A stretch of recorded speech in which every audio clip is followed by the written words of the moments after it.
Hello friends, welcome to foods of India. இன்றைக்கி நம்ம பார்க்க போகிற ரெசிபி இறால் வறுவல். இறால் வறுவல் ரெடி பண்ண 1/2 கிலோ இறால் எடுத்துக்கலாம். இறாலை நல்லா சுத்தம் பண்ணி 2 தடவை கழுவி எடுத்து வச்சுக்கணும். இறால் எப்படி க்ளீன் பண்ணுறதுங்கிற வீடியோட லிங்க் டிஸ்கிரிப்ஷனில் இருக்குது.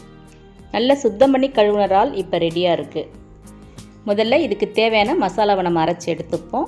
ஒரு மிக்ஸி ஜாரில் 10 சின்ன வெங்காயம் போட்டுக்கலாம், 10 பல் பூண்டு, கொஞ்சமாக கறிவேப்பிலை, 1 டீஸ்பூன் சோம்பு, 1/2 டீஸ்பூன் மிளகு. இதெல்லாம் அரைக்கிறதுக்கு தேவையான அளவு தண்ணி ஊற்றி மீடியமாக அரைச்சி எடுத்துக்கணும். ரொம்ப நைஸாக அரைச்சிடக்கூடாது. இந்த மாதிரி மீடியமாக அரைச்சிக்கணும்.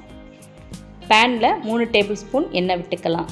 எண்ணெய் நல்லா சூடான உடனே 1 டீஸ்பூன் சோம்பு போட்டுப்போம். சோம்பு நல்லா பொரிஞ்ச உடனே வாசத்துக்கு கொஞ்சமாக கறிவேப்பிலை போட்டுக்கலாம். இப்போ அரைச்சி வச்ச மசாலாவை இதில் போட்டு நல்லா வதக்கிப்போம். அடுப்பு ஃபுல் ஃப்ளேமில் இருக்கட்டும். இந்த வறுவலுக்கு தேவையான அளவு உப்பு நம்ம போட்டுக்கலாம். கூடவே 1/2 டீஸ்பூன் மஞ்சள் போட்டுப்போம். 1 டீஸ்பூன் மிளகாத்தூள் போட்டுக்கலாம். ஏற்கனவே 1/2 டீஸ்பூன் மிளகு போட்டிருக்கோம். அதனால் காரம் நம்மளோட தேவைக்கேற்ப கூட்டி குறைச்சிக்கலாம். இந்த மசாலா நல்லா எண்ணெய் பிரிஞ்சு வர வரைக்கும் நம்ம நல்லா வதக்கி எடுத்துப்போம். இறால் போட்டு அதிக நேரம் நம்ம வேக விடக்கூடாது. அதனால் இறால் போடுறதுக்கு முன்னாடியே நம்ம மசாலாவை நல்லா வதக்கி எடுத்துக்கலாம். இந்த மசாலாவை கரண்டினால் இந்த மாதிரி கிளறி விட்டுட்டே இருக்கணும், இல்லைன்னா இது அடிப்பிடிக்க ஆரம்பிச்சிடும்.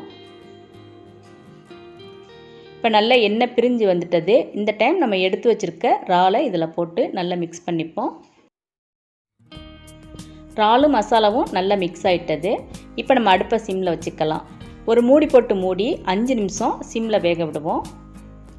5 நிமிஷம் ஆச்சு. இப்போ நம்ம மூடியை திறந்து பார்க்கலாம். இறால் நல்லா தண்ணி விட்டுருக்கு. இப்போ நம்ம அடுப்பை ஃபுல் ஃப்ளேமில் வச்சுக்கலாம். இந்த மசாலா நல்லா கெட்டியாகிற வரைக்கும் நம்ம இதை வதக்கி விடணும்.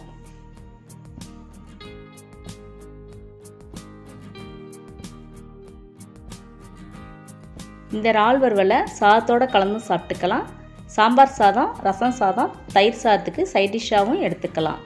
சாதத்தோடு கலந்து சாப்பிட்றதுனா நம்மளுக்கு இந்த கன்சிஸ்டன்சியே போதும். இதோடு நம்ம அடுப்பை ஆஃப் பண்ணிடலாம். சைட் டிஷ்ஷாக வேணும்னா இன்னும் கொஞ்சம் நேரம் நம்ம நல்லா கிளறி விடணும். இந்தளவுக்கு நல்லா ஃப்ரை பண்ணி வச்சுக்கணும். இப்போ நம்மளோட டேஸ்டியான இறால் வறுவல் ரெடி ஆயிருச்சு. இந்த இறால் வறுவல் இருந்தால் போதும், நம்ம எவ்வளோ வேணாலும் சாதம் சாப்பிட்டுக்கிட்டே இருக்கலாம். அந்தளவுக்கு ரொம்ப டேஸ்ட்டாக இருக்கும்.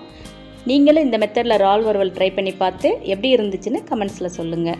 இந்த வீடியோ உங்களுக்கு பிடிச்சிருந்தா லைக் பண்ணுங்கள், ஷேர் பண்ணுங்கள். இந்த சேனலை சப்ஸ்கிரைப் பண்ணுங்கள். தேங்க்ஸ் ஃபார் வாட்சிங்.